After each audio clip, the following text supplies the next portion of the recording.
Pink चाहिए, ले लीजिए। और क्या चाहिए आपको? ब्लू, ये वाली पेन चाहिए? पर्पल है। हाँ ये पर्पल लीजिए। ये कैसा लगा? मजा आ गया? अरे वाह। और आपको आदित्य, आपको कौन सा चाहिए?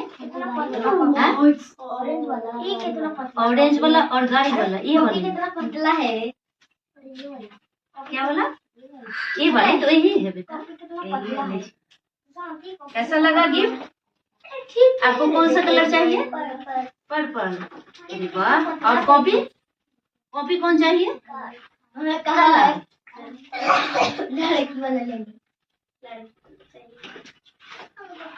मेरी प्यारी सी डॉल, डॉल वाली कॉपी देंगे माही को।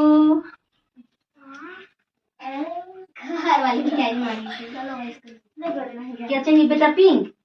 अरे वाह, मेरी प्यारी सी डॉल।